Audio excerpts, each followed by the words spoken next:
حضرت ابو مالک اشعری رضی اللہ تعالیٰ عنہ فرماتے ہیں کہ اللہ کے رسول صلی اللہ علیہ وسلم نے ارشاد فرمایا،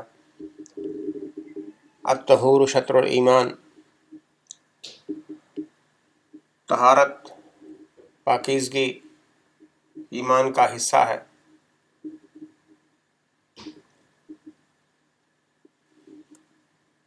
پاکیزگی کیا ہے؟ طہارت کیا ہے؟ طہارت دو طرح سے ہے، ایک جسمانی اور دوسری روحانی۔ جسمانی طہارت سے بھی پہلے بندے کا روحانی طور پر پاک ہونا لازمی ہے۔ ایک بندہ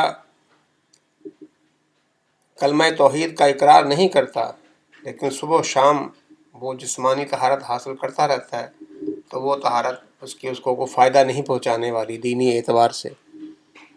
اسی طرح اگر بندہ کلمہ توحید کا تو اقرار کرتا ہے لیکن نماز پڑھنے کے لیے یا دیگر کام جو ضروری ہیں جن کے لیے شرط قرار دی گئی ہے طہارت، وہ طہارت نہیں کرتا تو اس کو بھی وہ کوئی فائدہ دینے والی نہیں۔ لہذا آدھا ایمان تو یہ سمجھ لیجئے کہ بندے کی روح کو پاک ہونا چاہیے، بندے کو جو اس کا اندر ہے وہ پاک ہونا چاہیے، اس کے اندر ایمان داخل ہونا چاہیے۔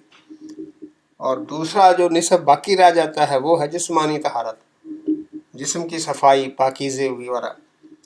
روح کی طہارت کیا ہے؟ بندہ اپنے آپ کو کلمہ توحید پر رکھے، شرک سے باز رکھے، کفر و شرک جتنے بھی اس کے کام ہیں، شرک والے، معاصی والے، معصیت والے، ان سے اپنے آپ کو پاک رکھے، کفر کی غلاظت میں اپنے آپ کو نہ لتھیڑے۔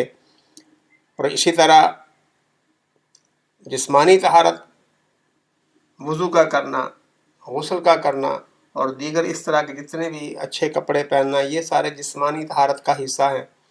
تو جو بندہ ان دونوں باتوں کا خیال رکھتا ہے، جسمانی کے ساتھ ساتھ روحانی طہارت بھی حاصل کرتا ہے، شرک سے اپنے آپ کو بچاتا ہے، اللہ کی توحید پر ایمان رکھتا ہے، رسول اللہ صلی اللہ علیہ وسلم کو آخری نبی مانتا ہے، اللہ کو ایک الہ مانتا ہے، اور اس کے ساتھ پھر جو اللہ کی شریعت ہے، اللہ نے اپنے رسول کے ذریعے جو شریعت عطا کی اس پر عمل کرتا ہے، تو بندے کی نجات کے لیے یہ چیزیں کافی ہیں۔